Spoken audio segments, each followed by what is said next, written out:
क्या चक्षुरुन्मीलितं येन तस्मै श्रीगुरुवे नमः। गुरुवे गौरचन्द्राय राधिकाय तदालये कृष्णाय कृष्णभक्ताय तद्भक्ताय नमो नमः। वाञ्छाकल्पतरुभ्यश्च कृपासिन्धुभ्यैव च पतितानां पावनेभ्यो वैष्णवेभ्यो नमो नमः। नमः महावदन्याय कृष्णप्रेमप्रदायते कृष्णाय कृष्णचैतन्य नामिने गौरतिसे नमः। श्रीचैतन्यमनोऽभीष्टं स्थापितं येन भूतले स्वयं रूप कदा मह्यं ददाति स्वपदान्तिकम्। यं प्रव्रजन्तमनुपेतमपेतकृत्यं द्वैपायनो विरहकातराजुहाव पुत्रेति तन्मयतया तर्वो अभिनेदुं स्तं सर्वभूतहृदयं मुनिमानतोऽस्मि। नित्यानन्दनमस्तुभ्यं प्रेमानन्दप्रदायिने कलोकल्मषनाशाय जानुवापतये नमः। आजानुलम्बितभुजो कनकावदातो सङ्कीर्तनैकपितरो कमलायताक्षो विश्वम्भरो द्विजवरो युगधर्मपालो वन्दे जगत्प्रियकरो करुणावतारो। हे कृष्ण करुणा सिंधु दीनबंधु जगतपते गोपेश गोपिका कांत श्री राधा कांत नमस्तुते। तप्त कांचन गौरांगी श्री राधे वृंदावनेश्वरी वृषभानुसुते देवी प्रणमामि हरिप्रिया। भक्त्या विहीन अपराधलक्षे क्षिप्तश्च कामादि तरङ्गमध्ये कृपामयि त्वां शरणं प्रपन्ना वृन्दे नमस्ते चरणारविन्दम् वृन्दे नमस्ते चरणारविन्दम् वृन्दे नमस्ते चरणारविन्दम्।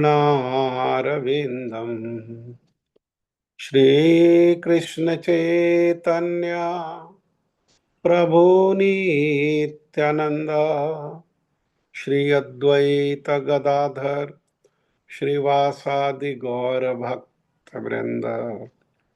हरे कृष्ण कृष्ण कृष्ण हरे हरे हरे राम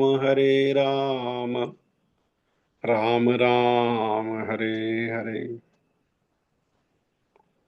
मैं सबसे पहले मेरे गुरुपाद पद्म नित्य लीला प्रविष्ट ओम विष्णुपाद परमहंस परिव्राजकाचार्य अस्तोत्र शत योगाचार्य श्री श्रीमद्भक्ति वेदांत श्रील नारायण गोस्वामी महाराज जी के अभय चरणारविंद में अनंत कोटि दंडवत प्रणाम करते हुए उनकी कृपा याचना करता हूँ। तदुपरांत नित्य लीला प्रविष्ट ओम विष्णुपाद स्तोत्र शत श्री श्रीमद भक्ति वेदांत स्वामी महाराज श्रील प्रभुपाद जी के चरण सरोज में अनंत कोटि दंडवत प्रणाम। रूप अनुग गुरु वर्गों के चरणों में अनंत कोटि दंडवत प्रणाम। कथा के श्रोता वृंद, वैष्णव वैष्णवी, माता भाई बहन, प्रभु आप सभी को मेरा यथा योग्य प्रणाम। आप सभी का हार्दिक अभिवादन। श्रील रूप गोस्वामी पाद जी द्वारा रचित श्री उपदेशामृत, श्लोक संख्या 4। ये संग है। इसके पहले श्लोक में जनसंग की बात की गई। जनसंग का वो क्या है? जनसंग भक्ति के प्रतिकूल है, अर्थात अभक्तों का संग। वो अभक्त कितने प्रकार के बताए? तो वे बताए 3 प्रकार के। एक उसमें जो मोक्ष की कामना रखने वाले हैं, दूसरे जो कर्म को भोगने वाले हैं, और तीसरे जो अन्य अभिलाषी हैं। अन्य अभिलाषी अर्थात श्री राधा कृष्ण युगल को छोड़ करके अन्य अन्य अभिलाषाएं हैं। ये 3 प्रकार के जो लोग हैं, इनके संग से भक्ति जो है वो प्रणश्यति। तो ये भक्ति के प्रतिकूल है।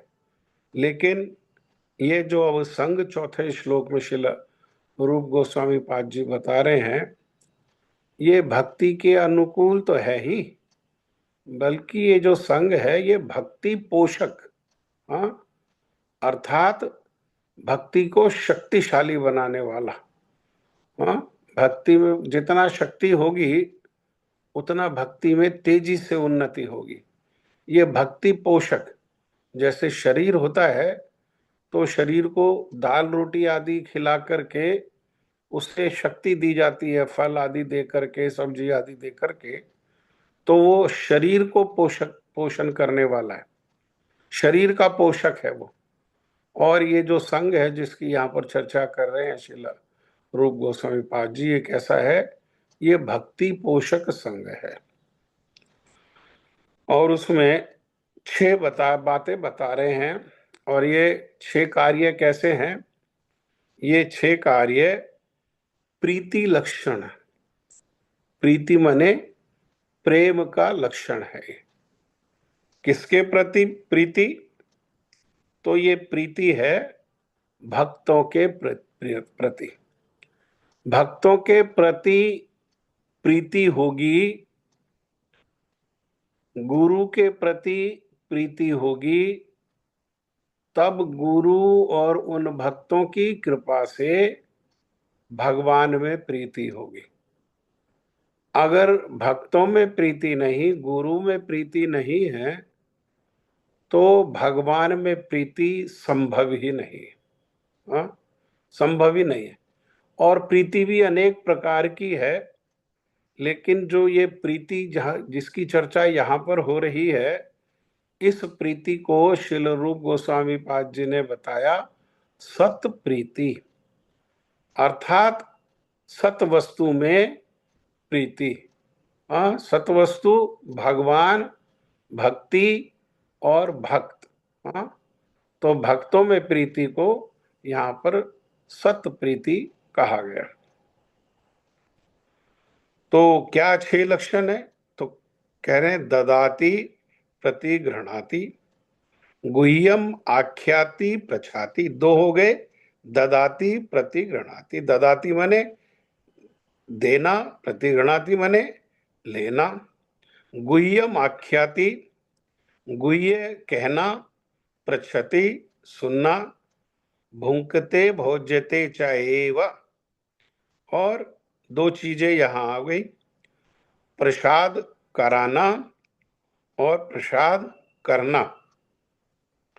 ये 6 जो विधि है, 6 षड्विधम प्रीति लक्षणम। ये षड्विध क्या है? ये 6 विधि जो है ये प्रीति का लक्षण है। विशुद्ध भक्तों को उनकी आवश्यकता अनुसार वस्तु देना। तो जो विशुद्ध मतलब शुद्ध का सुपरलेटिव है, शुद्ध से आगे।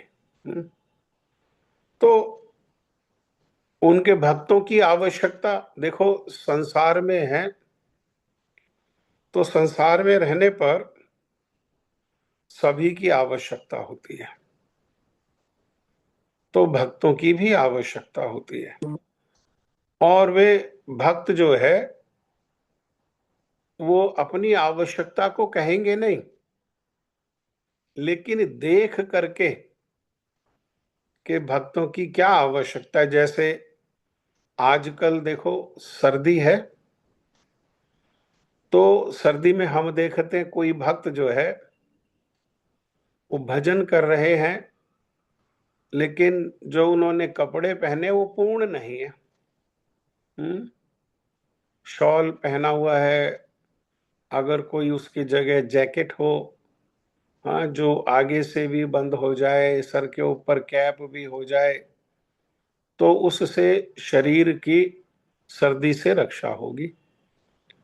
और शरीर की रक्षा होगी तो शरीर से क्या होगा, शरीर को साथ लगा करके वे भगवान का भजन करेंगे, है ना। तो ऐसी जो आवश्यकता है इसको स्वयं देख करके और स्वयं उसको पूर्ति करना, इसी को यहाँ कहा जा रहा है कि आवश्यकता अनुसार वस्तु को देना। आवश्यकता के केंद्र में क्या है, आवश्यकता के केंद्र में है भजन, अर्थात भक्तों को प्राणों से भी प्रिय है भजन। भजन में बाधा ना हो, भजन वो जो है वो बाधित ना हो, उनको भजन करने में सहायता प्रदान हो। हाँ, ऐसी कोई वस्तु का अभाव दिखाई देता है तो उस वस्तु को देना, ये क्या है, ये प्रीति लक्षण है। हाँ? और वे जो भक्त हैं वे कोई वस्तु हमें प्रदान करते हैं तो उनके द्वारा प्रदत्त वस्तु जो है वो क्या है, वो प्रसाद है। हमारे द्वारा दी गई वस्तु प्रसाद नहीं है, उनके द्वारा, क्योंकि उनमें सामर्थ्य है। हाँ, कि वे किसी वस्तु को अगर स्पर्श भी करें तो भी वह प्रसाद हो जाती है। जैसे हमने देखा, हम लोग तो ऐसा समझते थे कि भाई विधि है भगवान को भोग लगाने की, भगवान को भोग लगाएंगे तो भोग लगाने पर वो फिर क्या होगा, भगवान का उचिष्ट जो है वो प्रसाद होगा। लेकिन हमने देखा कि श्री गुरुदेव को कोई मिलने के लिए आए, और मिलने के लिए आए तो कोई मिठाई का डब्बा ले आए, मान लो बर्फी का डब्बा ले आए, और गुरुदेव ने उसी समय उस डब्बे को खोला और उसका वितरण करना प्रारंभ कर दिया। हम जिस विधि को मानते थे कि इस विधि को पालन करने से ही भोग जो है वो प्रसाद में परिवर्तित होगा, वो उसका उल्लंघन कर गए और वितरण करते हुए कहने लगे लो प्रसाद लो, प्रसाद लो, प्रसाद लो। हाँ, तो ये कैसे प्रसाद हो गया भाई, ये तो भोग लगा नहीं, ना तुलसी पत्ता दिया इसमें, ना भगवान को समर्पित किया, ना पर्दा लगाया, ना घंटी बजाई, ना जल रखा, ये प्रसाद हो गया। हाँ, हाँ, ये प्रसाद हो गया। क्यों? क्योंकि वे हर समय भगवान की सेवा में ही तन्मय है। आगे अगले श्लोक में हम ये बात को सुनेंगे। वे हर समय भगवान की सेवा में ही लगे हुए हैं। उनका मन, उनकी वाणी और उनका जो इंद्रियां है, उनका जो शरीर है, वो सब समय कहाँ लगा हुआ है? वो सब समय भगवान की सेवा में ही लगा हुआ है। हाँ, तो वे भगवान की सेवा में लगे रहने के कारण वे क्या है? एक तो भगवान को समर्पित है स्वयं, और जो भी कुछ उनके पास है वो सब भी भगवान को समर्पित है। और एक, वे भगवान की सेवा में मन से, वचन से और काया से लगे होने के कारण हर परिस्थिति में वे कैसे हैं? हर परिस्थिति में वे दिव्य है, और वे जिस वस्तु को भी स्पर्श करते हैं वो क्या हो जाता है? वही प्रसाद हो जाता है। हाँ, जैसे तुलसी की कंठी तो बाजार में भी मिलती है, तो कंठी है तो तुलसी की ना। हाँ, तो तुलसी की होने के कारण वो उस परिस्थिति में भी शुद्ध है। तुलसी हर परिस्थिति में शुद्ध है। लेकिन किसी के कंठी अगर खंडित हो जाए, टूट जाए, तो क्या करते? वो कंठी बाजार से लेकर के और गुरु जी के हाथ को स्पर्श कराते। गुरु जी के हाथ को स्पर्श करने से क्या हो गया? वो कंठी भी प्रसाद हो गया। हाँ, शुद्ध तो पहले से ही है, वो तुलसी है। हाँ, प्रसाद का अर्थ क्या है? वो कंठी कृपा हो गई। जपमाला को स्पर्श करने से, वो जपमाला पहले से तुलसी है, लेकिन स्पर्श करने से क्या हुआ? वो प्रसाद हो गई। हाँ, तो ये बात को समझना होगा कि विधि कब कब कि विधि की आवश्यकता कब तक है? विधि की आवश्यकता आचरण हेतु तो हमेशा है, लेकिन जो भगवान के शुद्ध भक्त हैं वो इन विधियों से ऊपर हैं, इन विधियों के परे है। वो जो विधि है वो उस शुद्धता के स्तर पर लाने के लिए है। हाँ, वो विधि क्या है? वो शुद्धता के स्तर पर लाने के उद्देश्य से वो विधि है कि उस स्तर पर आ सके। उस स्तर पर आकर के वो प्रत्येक वस्तु जो है क्या है? वो शुद्ध है।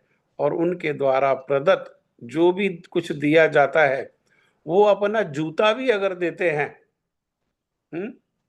तो जूता भी क्या है? वो जूता भी प्रसाद है। क्यों? क्योंकि वो जूता ने क्या किया है? वो जूता में और दूसरा जूता में क्या भेद है? वो इस जूता में और दूसरा जूता में ये भेद है कि इस जूता ने उस दिव्य शरीर का स्पर्श पाया है। इस जूता ने उस दिव्य शरीर की सेवा की है, इसलिए ये भी क्या है? ये जूता भी कृपा है उनके द्वारा प्रदत्त। हाँ, तो उनके द्वारा प्रदत्त जो भी वस्तु है वो कैसी है? वो प्रसाद है। और उसको यही भावना रख करके, ये जूता दे दिया हमें, या ये कपड़ा दे दिया हमें, या ये दे दिया, वो दे दिया, उस वस्तु, वो अब वो वस्तु नहीं रही। अब वो वस्तु क्या है? अब वो वस्तु कृपा है। तो उसको उसी स्वरूप में, कृपा स्वरूप में ही क्या करना चाहिए? उसको उसी भावना से उसको ग्रहण करना चाहिए। लेना एक बात है। हाँ, लिया, जैसे शबरी के बेर थे, तो शबरी के बेर को प्रभु राम ने भी पाया और लक्ष्मण ने भी लिया, लेकिन लक्ष्मण ने उसको उसी स्वरूप में, उस प्रेम स्वरूप में नहीं लिया, और उनको क्या किया? और उनको फेंक दिया। हाँ, तो इस प्रकार से नहीं, उनको उसी स्वरूप में उनका स्पर्श की गई, उनके द्वारा दी गई वस्तु क्या है? वो प्रसाद है। उसको प्रसाद के रूप में ही उसको ग्रहण करना, इसी भावना से उसको लेना, इसको यहां कहा गया है लेना। हाँ? दो बातें हो गई, देना, वस्तु देना, और प्रसाद स्वरूप वस्तु को लेना। तीसरी बात है भजन संबंधी। हाँ, कोई गुह्य बात है तो उसको कहीं ना किसी से तो कहेंगे, सबसे तो नहीं कह सकते। हाँ, जो उसके योग्य है, जो उस भावना को समझ सकता है, उसी को तो कह सकते हैं। जैसे भगवान श्री कृष्ण मथुरा में हैं और उनके हृदय में ब्रज भावना है, ब्रज के प्रति प्रीति है, ब्रजवासियों के प्रति प्रीति है, और ब्रज और ब्रजवासी उनके प्राण हैं। लेकिन उसको प्रकाशित नहीं कर सकते, उसको कह नहीं सकते। एक बार कहा, हाँ, तो एक बार कहने पर क्या किया, उनको 1000 किलोमीटर दूर उज्जैन में सांदीपनि मुनि के आश्रम में ये ब्रज से दूर करने के उद्देश्य से और ब्रजवासियों से दूर करने के उद्देश्य से उनको भेज दिया। वहां को समझने वाला नहीं उनकी बात को। इसी उद्देश्य से उन्होंने क्या किया कि किसी से अपने हृदय की बात को कहा जा सके, तो उद्धव जी को भेजा, ताकि वहां से ये पढ़ लिख करके आए। और पढ़ लिख करके कहाँ पढ़ाई लिखाई करेगा, तो ये गोपियों की पाठशाला में पढ़ाई लिखाई करेगा, जिसकी प्रधानाचार्य श्रीमती राधा रानी है। और जब ये ब्रज प्रेम का पाठ पढ़ करके आ जाएगा, तो तब क्या कर सकते हैं, तब इससे अपने हृदय का जो गुह्य बात है उसको कह सकते हैं। तो क्या करना, भक्तों के निकट जो है भजन संबंधी जो गुह्य बात है उसको कहना, और वैसे ही जो रहस्य है भक्ति के उनको भक्तों से सुनना, और जिज्ञासा हेतु, अपने मंगल हेतु प्रश्न करके पूछना। कहना और सुनना और पूछना, हाँ, 4 हो गए। और भक्तों को क्या करना, भक्तों के द्वारा दिया गया जो प्रसाद है उसको प्रीति पूर्वक प्रेम से ग्रहण करना।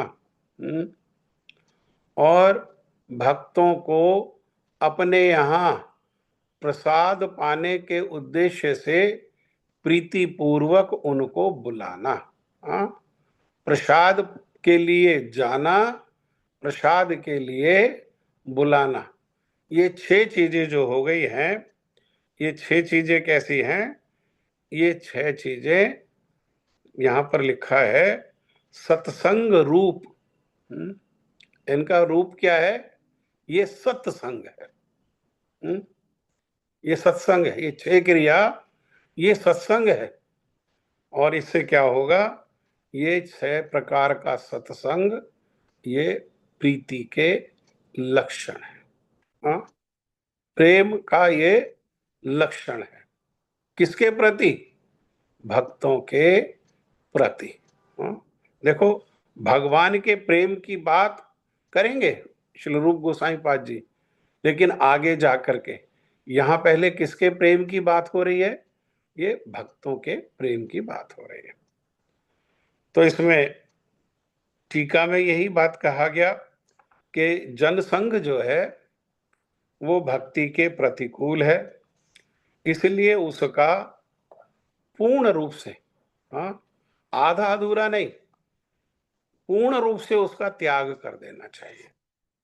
क्योंकि जितने परिमाण में त्याग करेंगे, मान लो हमने 50% त्याग किया, तो 50% जनसंग हमारे हृदय में प्रवेश कर जाएगा। हमने 80% त्याग किया, तो 20% जनसंग क्या करेगा, वो जनसंग का जो दोष है, हाँ, मोक्षकामी, कर्मी और अन्य अभिलाषी ऐसे व्यक्तियों के में जो दोष है, वो 20% दोष हमारे हृदय में वो प्रवेश कर जाएगा। और वो 20% अपने परिमाण में भक्ति में क्या करेगा, वो भक्ति में बाधा बनेगा। एक निष्ठता में वो बाधा बनेगा। कर्मी का संग करेंगे तो हृदय में भोग वासना आएगी ही आएगी, आएगी ही आएगी। हाँ, मोक्ष कामी का संग करेंगे तो मोक्ष में आकर्षण होगा ही होगा। हाँ, होगा ही होगा। अन्य अभिलाषी का संग करेंगे तो धीरे धीरे हृदय में अन्य अभिलाष आएंगी ही आएंगी। इसलिए क्या करना, देखो भक्ति का जो मार्ग है ना, उसमें कॉम्प्रोमाइज नहीं है। भक्ति के मार्ग में कॉम्प्रोमाइज नहीं है, वहां दृढ़ व्रत, हाँ, दृढ़ता से क्या करना, पूर्णता से ग्रहण करना और पूर्णता से त्याग करना। प्रतिकूल है जनसंग, तो जनसंग प्रतिकूल का क्या करना पड़ेगा, प्रतिकूलता का पूर्णता से त्याग करना पड़ेगा, है ना। जैसे बिलव मंगल ठाकुर है, तो बिलव मंगल ठाकुर के जो है वो आंखें प्रतिकूल, उनको उन्होंने इस बात को ग्रहण किया कि उनकी आंखें जो हैं क्या है, वो भक्ति में प्रतिकूल है ना। वो इधर उधर भागती है और हृदय में मलिनता को लाती है। तो उन्होंने एक आंख को नहीं फोड़ा कि चलो एक आंख को फोड़ लो और एक आंख को रख लो, हाँ ना, क्या किया, दृढ़ होकर के दोनों ही आंखों करे, ये आंखें जो प्रतिकूल है तो ये आंखों को ही नहीं रखना। इस प्रकार से दृढ़ता से प्रतिकूलता का त्याग और दृढ़ता से अनुकूलता को ग्रहण करना, बस इसी यही यही हम साहस नहीं कर पाते। कहाँ का में हम में अभाव रह जाता है, सालों साल बीत जाते हैं, सालों साल बीत जाते हैं, समय बीत जाता है और संग करते करते भी सब सुविधा होते हुए भी, सब प्रकार के अनुकूलता होते हुए भी, जानते हुए भी और जान करके पहचानते हुए भी, हम सबको पता होता है हमारे भजन में क्या प्रतिकूलता है ना, हमारे भजन में क्या अनुकूलता है, सबको पता है। जो साधक है वो सब जानता है किसके किसके क्या भजन में क्या वस्तु प्रतिकूल है और क्या वस्तु जो है अनुकूल है। लेकिन जान करके भी वो अभाव रह जाता है दृढ़ता का। वो दृढ़ता से ना तो छोड़ पाता है और दृढ़ता से ना तो उसको ग्रहण कर पाता है। हाँ भक्ति परायण व्यक्तियों को जो जनसंघ का जो मल है, जो भक्ति परायण लोग हैं, उनका जो जनसंग हुआ है या जनसंग जो हो रहा है, उससे हृदय में मलिनता आती है। तो उसका जो मल है उसका शोधन कैसे करेंगे, उसको सफाई कैसे करेंगे, हाँ, तो यहां लिखा है शुद्ध भक्तों का संग करके। हाँ, भक्तों का संग, भक्ति मिलेगी कैसे, भक्ति जो है मिलेगी कहां से, तो भक्ति भक्तों से ही मिलेगी। हाँ, भक्तों की संपत्ति है और भक्तों से ही मिलेगी। किससे मिलेगी, अरे जिसके पास है उससे मिल जाएगी, जिसके पास नहीं है उससे नहीं मिलेगी। इसलिए जिसके पास है उसका संग करें। हाँ, उसका संग करें, जिसके पास है उसके संग करें। और भक्ति किसके पास है, भक्ति भक्तों के ही पास है। इसलिए भक्तों का संग करना चाहिए। भक्तों का संग करने से भक्ति में उन्नति तो होती ही होती है, बल्कि हृदय में जो मलिनता है, जैसे यहाँ पर कहा, कौन सी मलिनता, जन संग की जो मलिनता है वो सत्संग से वो धुल जाएगी, उसका शोधन हो जाएगा। सत्संग का अर्थ है शुद्ध भक्तों का संग। ठीक है, भक्ति पोषक साधु संग रूप प्रीति का वर्णन इस चौथे श्लोक में है।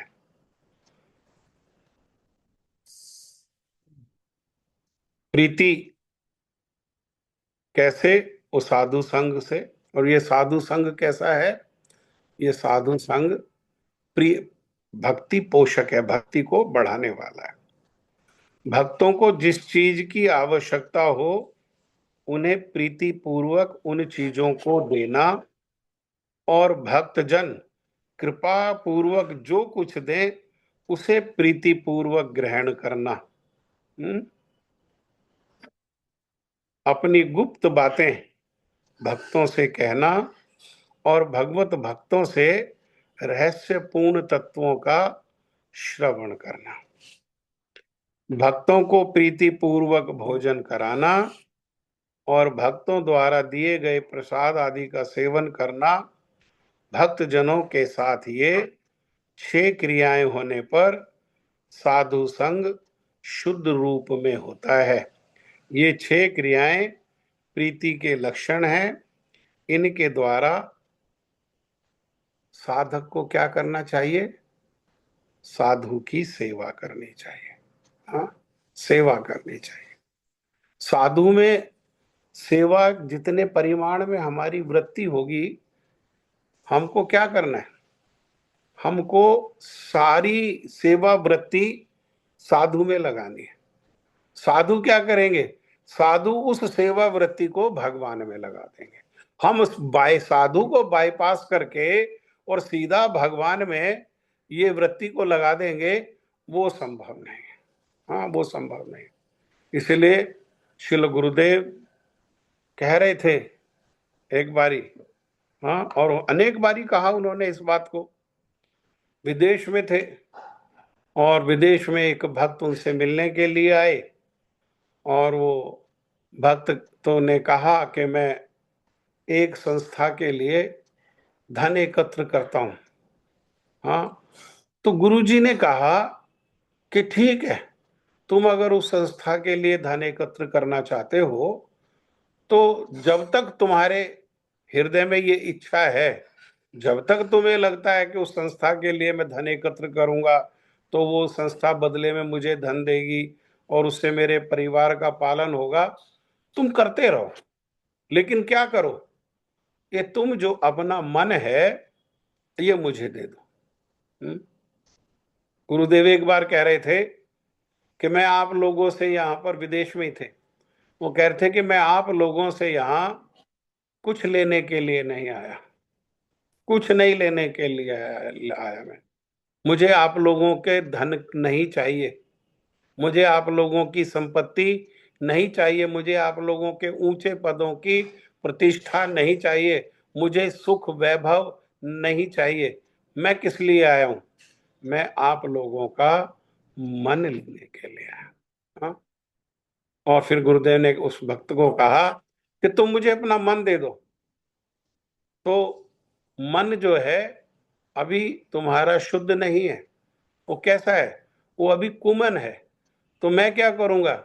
उसी कुमन को सुमन बना करके, अर्थात तुम्हारे मन में जो मलिनता है उसका शोधन करके और उसको भक्ति से सजा करके उसको क्या करूंगा? श्री राधा कृष्ण युगल के चरणों में मैं समर्पित कर दूंगा। ये है भक्ति की विधि, ये है भगवान के चरणों की उपलब्धि की विधि। ये विधि है।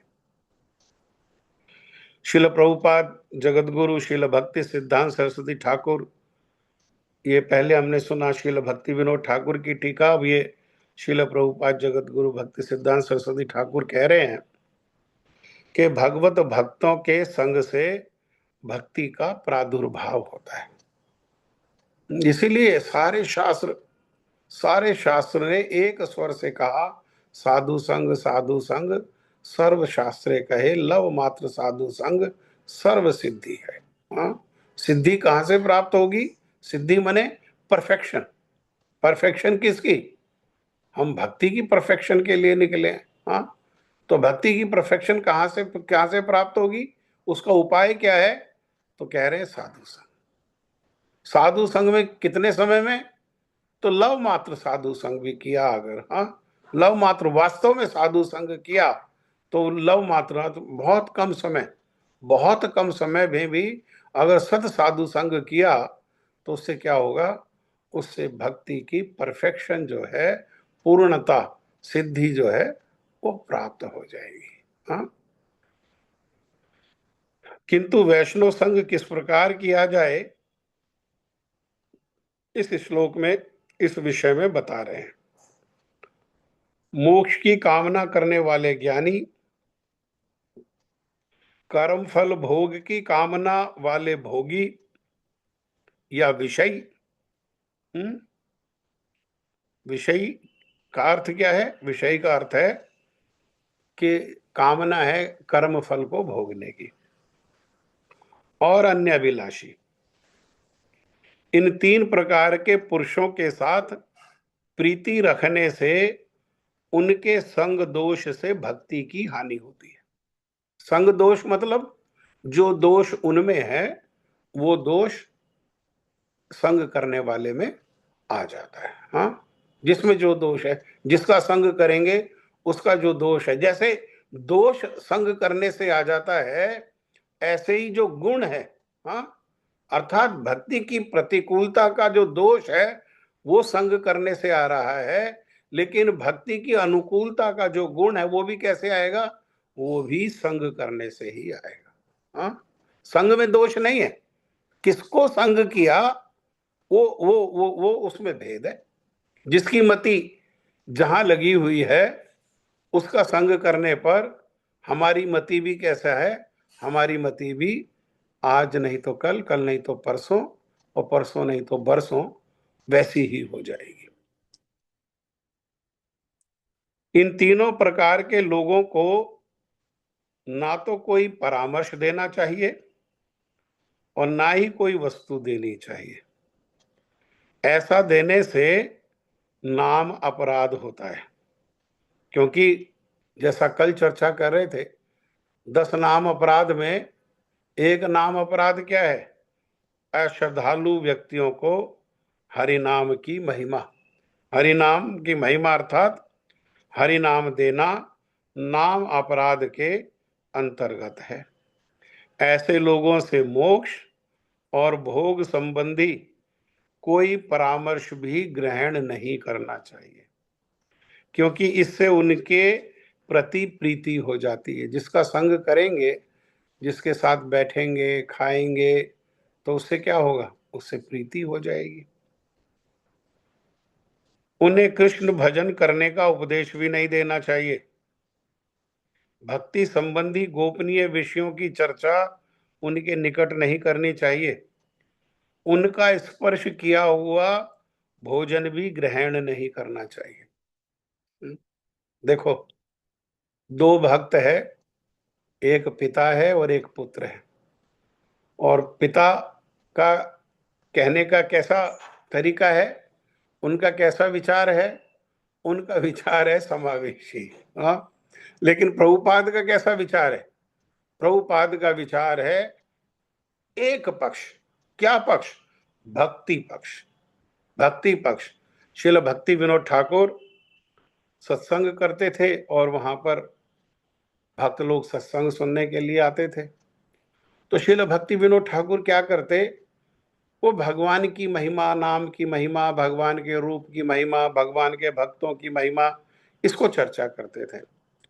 लेकिन एक दिन उनको किसी आवश्यक कार्य से बाहर जाना पड़ा और वे बाहर चले गए, तो प्रभुपाद जी को उन्होंने कहा कि आज जो है मैं वापस समय पर नहीं आ पाऊंगा, आज क्या करना, तुम सत्संग जो है वो करना आज।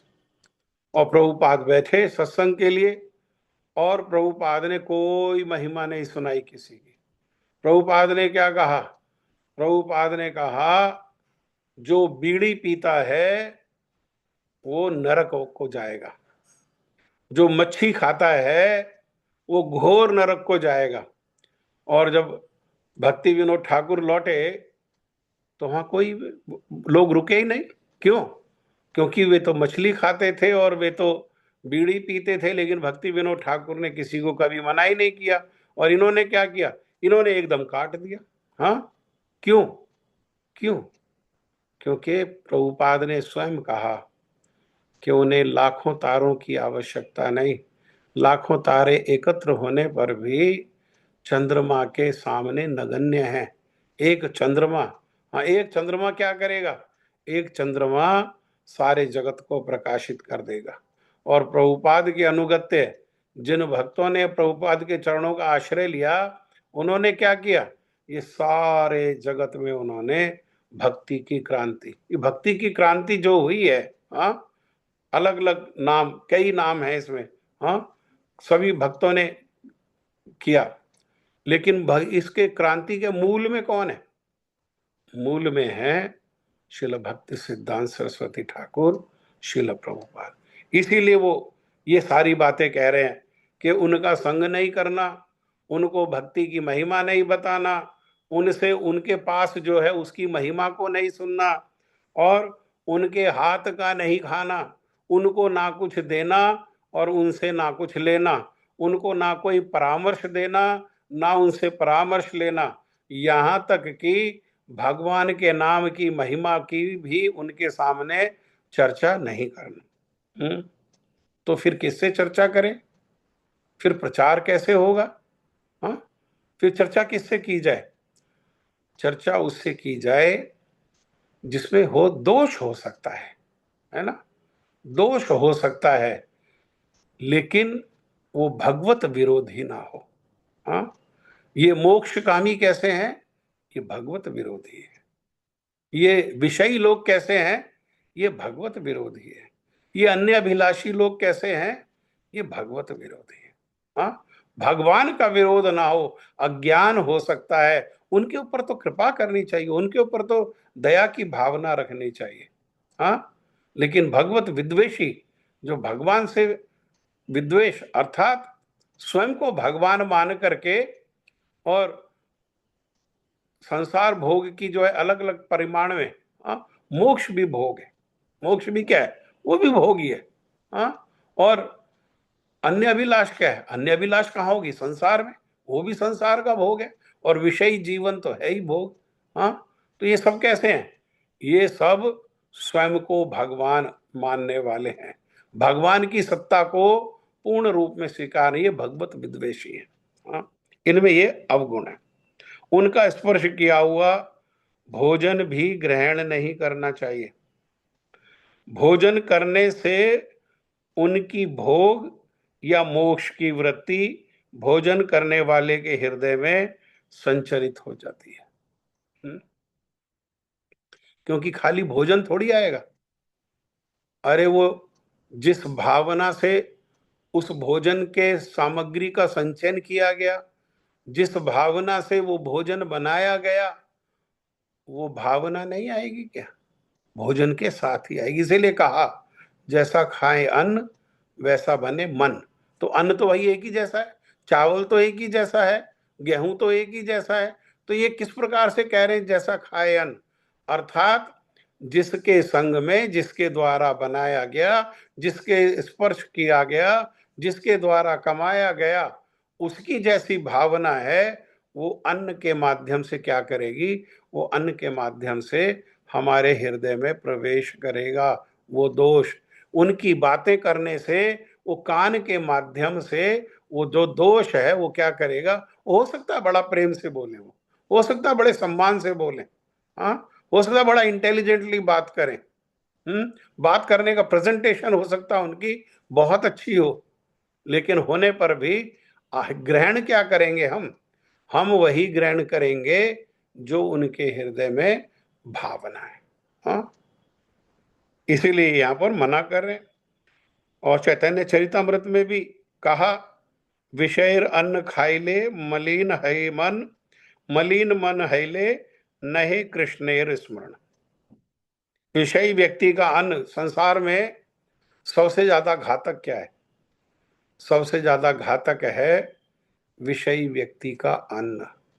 हाँ?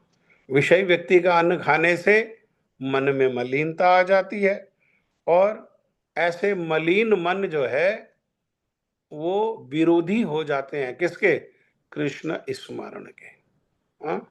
कृष्ण स्मरण के वो विरोधी हो जाते हैं। इसलिए ऊपर कहे गए तीनों प्रकार के जो विषय को भोजन नहीं कराना चाहिए, भोजन करने और कराने से उनसे प्रीति बढ़ती है। स्वजातीय, स्वजातीय मतलब अपनी जाति, अपनी जाति मतलब संसार की जाति नहीं, भक्ति की जाति। हाँ, भक्ति की जाति। स्निग्ध, स्निग्ध मतलब जिनका हृदय कृपा से द्रवित है, जो कृपालु हैं, जो हमारा मंगल चाहते हैं, जो हम पर कृपा करना चाहते हैं, जो ये चाहते हैं कि हम भी कैसे भजन में उन्नत हों। हाँ, ऐसे लोगों को कहते हैं स्निग्ध। उन भक्तों के साथ परस्पर प्रीति द्वारा भक्ति की वृद्धि होती है। अतः विजातीय जनों के साथ आदान प्रदान, रहस्य कथा श्रवण और भोजन करना या भोजन कराना, ये प्रीतिवर्धक क्रियाएं नहीं करनी चाहिए। विजातीय मतलब एक सजातीय, सजातीय के साथ करना चाहिए। विजातीय जो हमारी जाति अर्थात भक्ति की जाति का नहीं है, जिसके हृदय में भक्ति की वृत्ति नहीं है, जिसका भगवान में आकर्षण नहीं है, जिसने भगवान को स्वीकार नहीं किया, हाँ, वो उसके साथ जो है ये 6 चीजें नहीं करनी चाहिए। ये 6 चीजें किसके साथ करनी चाहिए? ये 6 चीजें 2 लक्षण बताए प्रभुपाद जी ने। स्व जातीय, स्व माने अपनी जाति के, हाँ, अर्थात जो हमारा उद्देश्य है वही उनका उद्देश्य है, जो हमारा मार्ग है उस उद्देश्य को प्राप्त करने का वही उनका मार्ग है, जो हमारे उपाय हैं वही उनका उपाय है, जो हमारा मंत्र है वही उनका मंत्र है। इसको कहते हैं सजातीय। और स्निग्ध, जिनके हृदय में दया है, कठोर नहीं। संसार के लोग कैसे हैं? वो कठोर हैं, हाँ? अन्य अभिलाषी विषयी, ये सब लोग कैसे हैं? ये कठोर हैं। किसके प्रति? ये अपने प्रति कठोर है। ये अपने प्रति दया नहीं जानते, हाँ, अपने प्रति दया नहीं कर रहे। जो अपने प्रति कठोर है, अपने प्रति दया नहीं कर रहा, उससे हम दया की आशा कैसे कर सकते हैं? वो हमारे प्रति दया करे, हमारे प्रति दया भी करेगा तो क्या करे, क्या देगा? हमारे प्रति दया भी करेगा तो संसारी विषय को ही प्रदान करेगा, हाँ? इसीलिए ये जो 6 क्रियाएं हैं, कौन कौन सी 6 क्रियाएं? लेना देना, आदान प्रदान और रहस्य कथा को सुनना और कहना, हाँ, कथन और श्रवण, और प्रसाद करना और प्रसाद कराना। ये अगर साधु के साथ होगी, भक्तों के साथ होगी तो ये प्रीतिवर्धक होगी, और अगर ये साधु के साथ नहीं होगी, अच्छा, स्वजातीय के साथ नहीं होगी, विजातीय के साथ होगी, तो ये प्रीति बाधक होगी। ठीक है, इसमें किसी का कोई प्रश्न है, किसी का कोई कमेंट है? ये श्लोक पूरा हो गया।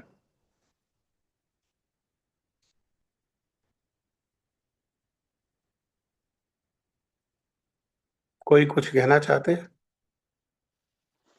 हरे कृष्णा प्रभु जी, दंडवत अभी एक प्रणाम। छोटा सा प्रश्न है। हम्म, तो ये कि जैसे अब हम लोग अपने संबंधियों के घर जाते हैं या जाना जाना भी पड़ता है, हम्म, और वो हमारे सजातीय तो है नहीं, हम्म, तो मगर ऐसे केस में अब वहाँ पे जो है उनका उनसे बात भी करनी है और भोजन भी तो ग्रहण करना पड़ता है, क्योंकि यदि वहाँ पे जा रहे हैं, बाहर जा रहे हैं, उनके यहाँ रह रहे हैं, तो ऐसे में क्या क्या करना चाहिए? मैंने कहा दृढ़ता पूर्वक, ये डाइल्यूट होना है। नहीं मगर ऐसा है कि अब दृढ़ता नहीं, नहीं नहीं जाना नहीं चाहिए, नहीं नहीं संग मगर करना चाहिए, नहीं मगर नहीं ऐसा संग है कि करना चाहिए, नहीं खाना चाहिए। क्या करना या है? अरे हमें हमें भगवान ज्यादा प्रिय है या रिश्तेदार ज्यादा प्रिय है या वो मित्र ज्यादा प्रिय है? हम ऐसे मित्रों के लिए जो हम अपना भी सर्वनाश कर रहे हैं और हमारा भी सर्वनाश हो रहा है, उनके लिए भगवान का मार्ग छोड़ देंगे या भगवान के लिए उनको छोड़ना है? 2 में से एक को चूज करना पड़ेगा। दोनों चीजें साथ नहीं चल सकती। यही यही हमारा जो है सबसे बड़ी समस्या है कि दोनों चीजें हम साथ चलाना चाहते हैं, दोनों विपरीत है ना? एक साथ हम पूर्व भी नहीं चल सकते हो और पश्चिम भी। हम सोचते हैं पूर्व भी एक साथ चलेंगे, पश्चिम भी एक साथ चलेंगे। अरे 2 दिशा विपरीत है। जितना पूर्व में जाएंगे उतना पश्चिम से दूर होंगे, जितना पश्चिम में जाएंगे उतना पूर्व से दूर होंगे। जितना इनके साथ शादी ब्याह में मजे मारेंगे, है ना, पार्टी करेंगे, और वहां मिलेगा क्या? 4 बज गए लेकिन पार्टी अभी बाकी है। वहां भगवत भक्ति की बात होगी कोई, भगवत संबंधी बात होगी कोई, संसार के विषय की चर्चा होगी।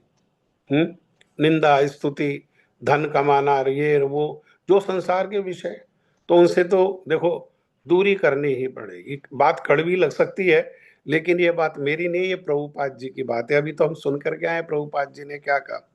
उन लोगों से मिलना ही नहीं, उन लोगों का खाना ही नहीं, उन लोगों को स्पर्श ही नहीं करना, उनका स्पर्श किया हुआ कोई वस्तु ग्रहण ही नहीं करनी, उनसे कोई परामर्श ही नहीं देना, उनका कोई परामर्श ही नहीं लेना। हाँ, प्रभुपाद अभी तो बिल्कुल तो साफ शब्दों में कहा उन्होंने।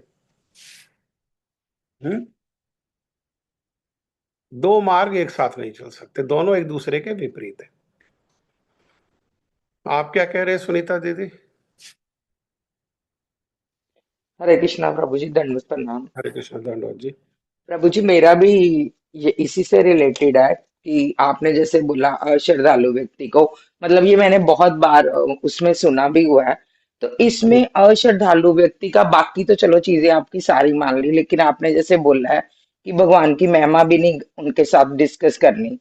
तो कई बार मन में ये विचार भी तो आता है कि अगर कोई अश्रद्धालु व्यक्ति है हमारे आसपास या जो भी है, तो क्या पता हम उनके साथ भगवान की चर्चा करें तो मे भी कि कोई दिन ऐसा आ जाए कि वो भी इस लाइन में आ जाए।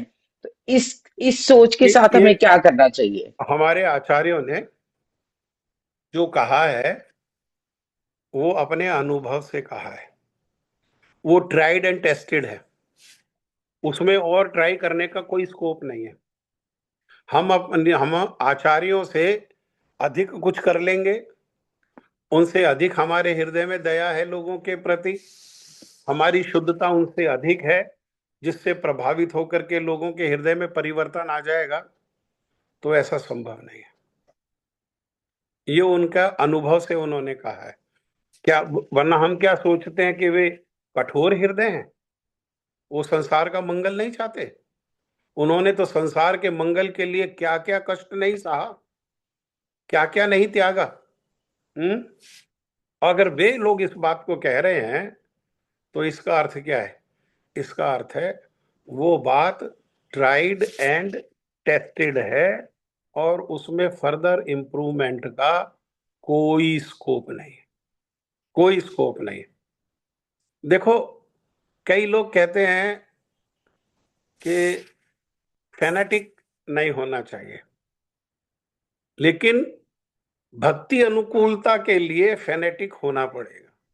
अगर फैनेटिक नहीं होंगे, अर्थात वो उनके विचारों को जैसा उन्होंने कहा है उसमें हम तोलने लगेंगे और उसमें और फर्दर हम सोचते हैं कि we can improve upon that, तो वो फिर वो भक्ति के प्रतिकूल हो जाएगा। धीरे धीरे धीरे धीरे हम भक्ति से दूर हो जाएंगे। मैंने कहा ना, दृढ़ता से उनकी बात को ग्रहण करना पड़ेगा, है ना? हमारे मंगल इसी में है। सॉरी प्रभु जी, मैं आपकी बात कट नहीं कर रही, पर मैं अगर अपनी तरफ देखूं तो जब मैं लाइफ में पहली बार मतलब गौड़िया मठ में, जनकपुरी मठ में गई थी, मैंने पहली बार जब कथा सुनी तो रामचंद्र प्रभु जी की कथा सुनी थी। मुझे सुन के नहीं, मतलब मेरे मन में कोई ऐसा नहीं आया कि नहीं इसको कैसे हम फॉलो कर सकते हैं, ये तो बहुत मतलब रूल रेगुलेशन इनके बहुत वो है, ये है। पर फिर मतलब वहां रहती थी तो अपने भाई के साथ कभी कभी चली जाती थी। फिर सुन सुन के चलो मैं बहुत ज्यादा तो नहीं डाइवर्ट हुई, पर चलो थोड़ा सा जैसे करने ही लग गई हूँ। तो इस केस में आपका क्या विचार है? मेरे अपने एक्सपीरियंस में, मतलब मेरी अपनी लाइफ के आपने बारे में आप क्या कहना अश्रद्धालु चाहेंगे? अश्रद्धालु को बताया ना, अश्रद्धालु कौन है? भगवत विद्वेषी। आपका भगवान से विद्वेष तो नहीं था ना?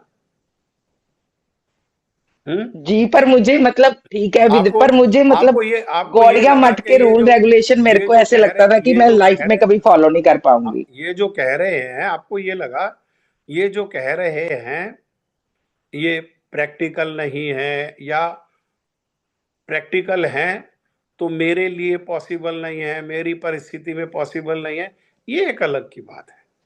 ये एक अलग की बात है, ये हमारी निर्बलता की बात है।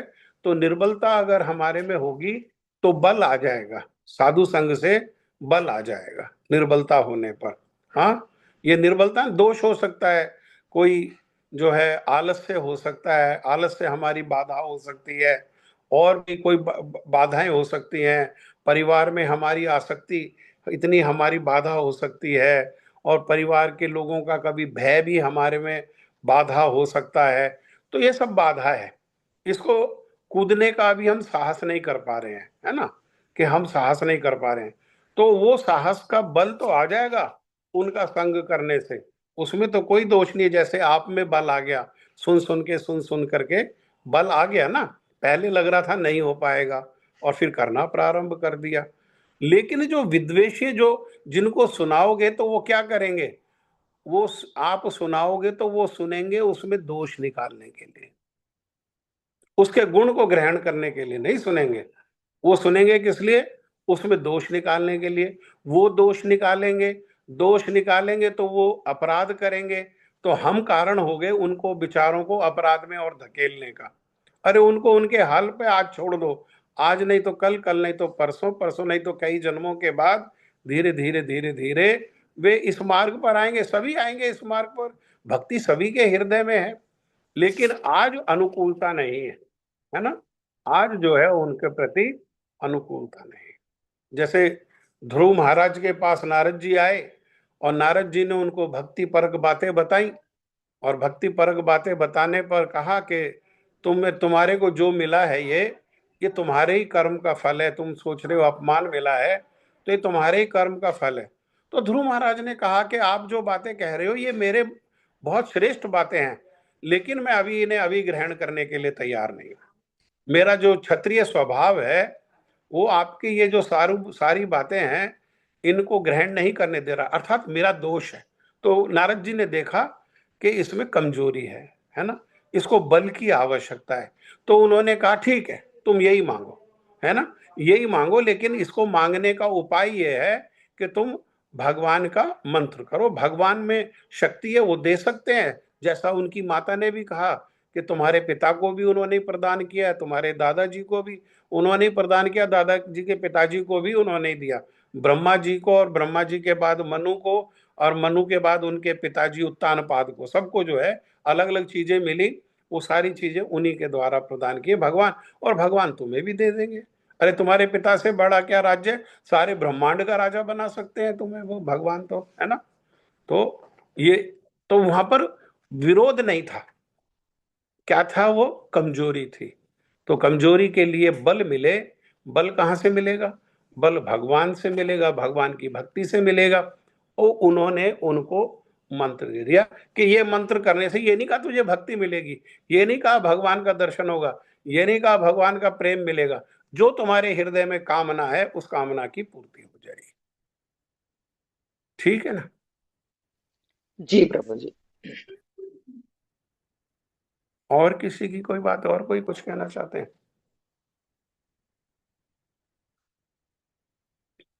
ठीक है, जय ध्वनि दो कोई।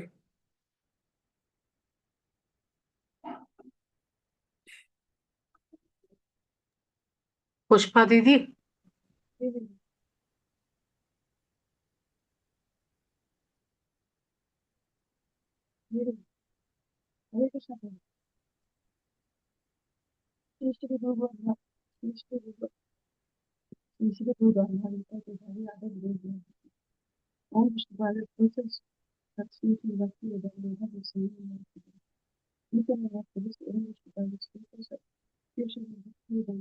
थोड़ा जोर से बोलो, आवाज कम आ रही है।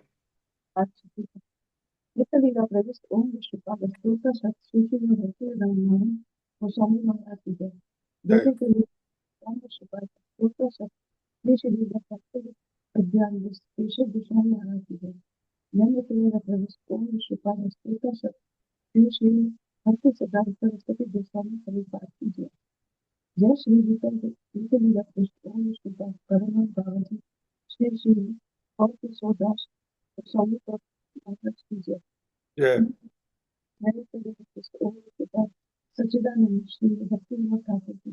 जय।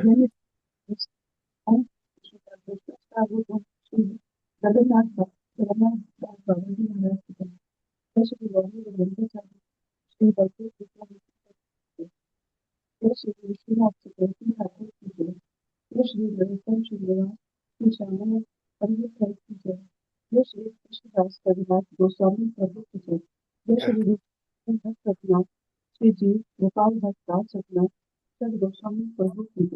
जय। यश दामोदर राम रामानंद राठी गौर पाठ जय। जय श्री रामाचार्य देवदास प्रेम से शुरू के शब्द करने करने कृष्ण देवदास श्री आचार्य गौर पाठ जय। जय श्री अंतर्गत मायावी सुरंदरी जयदेवी मध्यदेव ओदी मध्यदेव कलिंदी मोदुंडी रुद्र दीपाक श्री रूपी भांति जय। जय श्री राधा कृष्ण गोप गोपी गोवर्धना द्वादश वनाका गिर मंडल की जय। द्वादश ओपन की जय। श्री श्याम राधा के यमुना गंगा तुलसी भक्ति देवी जी की जय। श्री जगन्नाथ बलदेव श्री भद्र जी की जय। भक्ति के वर्षी नाथ लाल निवास की जय। चारों धाम की जय। चारों संप्रदायों की जय। चारों आचार्यों की जय। आकर श्री चैतन्य नाथ की जय। श्री भक्ति विधान समिति की जय। श्री देवत गौरी और कल्याणी शाखा में शरीर की जय। श्री राम संत की जय। अनंत कोटि की जय। समाकर श्री गौ मंदिर हरि हरि। हरे कृष्ण।